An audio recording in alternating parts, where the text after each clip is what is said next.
Sebelum kita mulai dengan perkembangan informasi terkait kasus percakapan yang diduga mengandung unsur pornografi, Ainis Prime akan kita buka dengan berita AFC U20 Futsal Championship, di mana timnas futsal Indonesia lolos ke babak perempat final AFC U20 Futsal Championship 2017. Tiket menuju ke 8 besar didapatkan usai bermain imbang melawan Jepang tadi sore.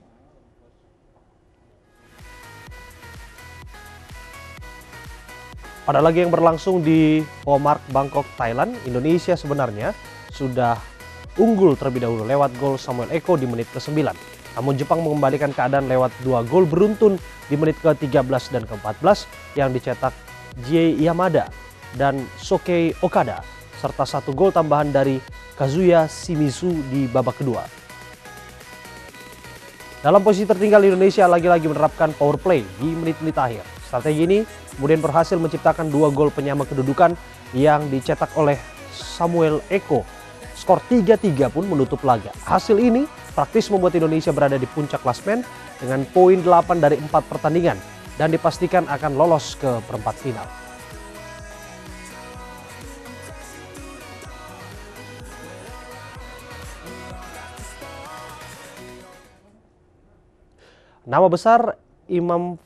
Nama Imam Besar Front Pembela Islam terseret kasus dugaan pornografi, Firza Hussein. Namun tidak hanya tersandung kasus dugaan pornografi, Rizik Syihab juga kerap berurusan dengan polisi dalam beberapa kasus lain, mulai dari dugaan penyerobotan tanah, penghinaan Pancasila, hingga penghasutan.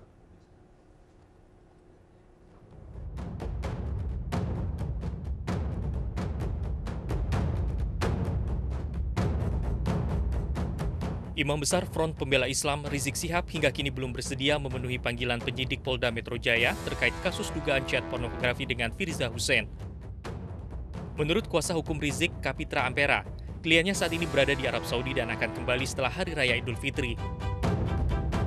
Dalam kasus ini, Rizik telah 2 kali dipanggil namun tidak hadir, dan untuk panggilan ketiga, polisi siap menjemput paksa Rizik Syihab.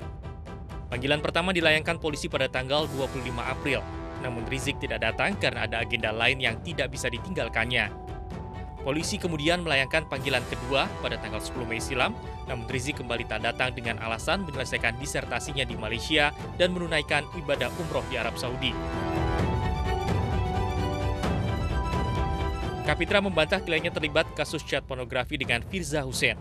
Firza sendiri telah ditetapkan sebagai tersangka berdasarkan hasil gelar perkara Selasa malam lalu. Dan dari hasil gelar perkara ini, bahwa malam ini ya, selesai jam 22 tadi gelar perkara, dinyatakan bahwa peningkatan status saksi FHM menjadi tersangka. Kemudian untuk malam ini kita masih punya waktu 1 kali 24 jam, dan kita tunggu untuk pemeriksaan selanjutnya besok pagi. Jadi kita masih meningkatkan status saksi FHM menjadi tersangka.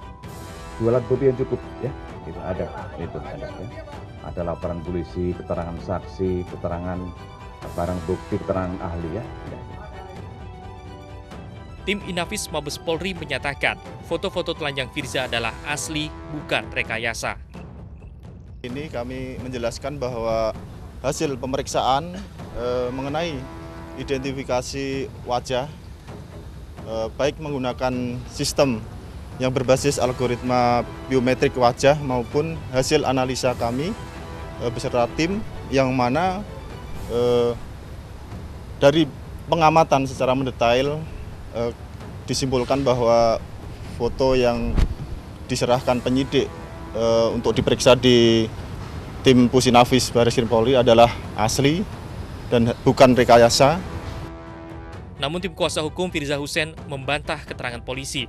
Menurutnya, foto-foto Firza adalah rekayasa, dan mereka juga akan menghadirkan saksi ahli untuk mementahkan tuduhan polisi itu. Kalau saya bilang semalam pun saya bilang, silahkan saja. Mereka melakukan pemeriksaan itu memang harus ya, seorang penyidik harus mengembangkan penyidikannya. Tapi kami sebagai tim kuasa hukum, bahkan klien kami sendiri sudah membantah bahwa itu bukan tubuhnya dan itu bukan dia. Keterangan Rizik dalam kasus ini sangat diperlukan kepolisian. Rizik sendiri telah membantah terlibat percakapan berbau pornografi dengan Firza dan menyatakan hal itu adalah fitnah. tentang beredarnya ada rekaman fitnah yang mengatasnamakan Firza Husein, juga saya, sekali lagi saya katakan, itu semua adalah fitnah. Tidak hanya tersandung kasus konten pornografi, Rizik juga kerap berurusan dengan polisi dalam kasus-kasus lain. Bahkan Rizik telah ditetapkan sebagai tersangka kasus dugaan penghinaan Pancasila setelah ceramahnya di Bandung, Jawa Barat 2 tahun lalu. Rizik dilaporkan Sukmawati Soekarno Putri yang tersinggung dengan ceramah Rizik Shihab soal Pancasila dan ayahnya Soekarno. Namun Rizik membantah telah menghina Pancasila dan Presiden Soekarno. Rizik menyatakan ceramahnya 2 tahun lalu adalah pemaparan dari tesisnya tentang Pancasila saat menempuh pendidikan S2 di Malaysia. Selain tersangkut masalah hukum di Jawa Barat, di Jakarta, Rizik juga tersangkut masalah hukum terkait kasus logo Bank Indonesia dalam uang kertas rupiah yang ditudingnya mirip lambang PKI. Rizik Shihab adalah salah satu orang yang mempermasalahkan logo Bank Indonesia yang diduga mirip lambang PKI itu. Protes Rizik soal logo Bank Indonesia yang diduga mirip lambang PKI ini diunggah di media sosial YouTube. Ceramah Rizik ini pun dilaporkan 3 LSM. Salah satunya adalah Jaringan Intelektual Muda Anti Fitnah atau JIMAF ke Polda Metro Jaya beberapa waktu lalu. Menurut JIMAF, ucapan Rizik di muka umum itu dinilai dapat memecah belah persatuan dan kesatuan NKRI. JIMAF menyatakan soal mata uang telah diatur dalam Undang-Undang Nomor 7 Tahun 2011 sebagai salah satu simbol kedaulatan negara yang harus dihormati dan dibanggakan oleh seluruh warga negara Indonesia. Rizik Shihab pun telah diperiksa penyidik di Mapolda Metro Jaya dalam kasus ini.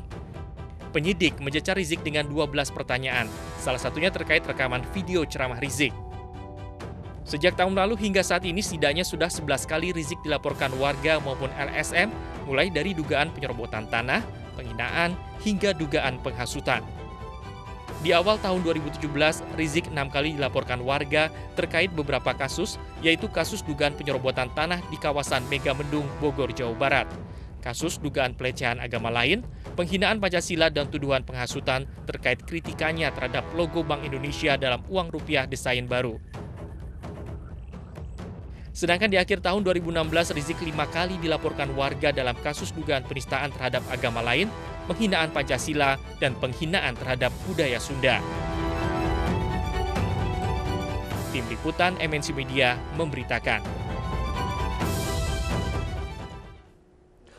Dan sementara itu, alumni peserta aksi 212 kembali mendatangi kantor Komnas HAM di Jalan Latuhar Hari Menteng, Jakarta Pusat dengan membawa petisi dan dukungan dalam bentuk tanda tangan kepada Komnas HAM.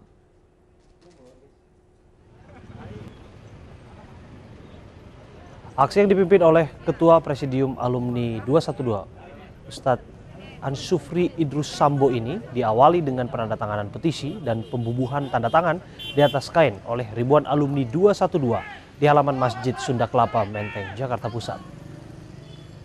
Masa kemudian melakukan long march dan mendatangi kantor Komnas HAM untuk menyampaikan dukungan kepada tim investigasi Komnas HAM agar mampu mengusut tuntas kasus dugaan pelanggaran HAM dan kriminalisasi kepada ulama serta aktivis.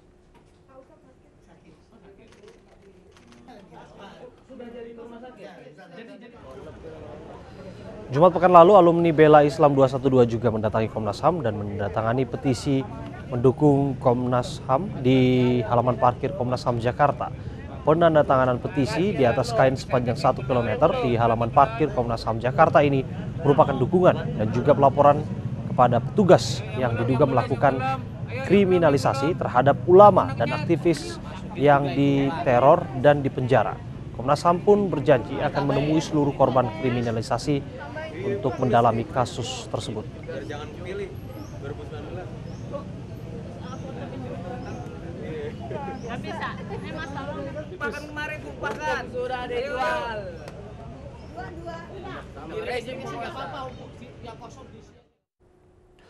Kasus dugaan pornografi yang diduga melibatkan Firza Husein dan Rizik Shihab, dan kami akan membahasnya dalam dialog usai jeda berikut. Tetaplah di Anu Spy.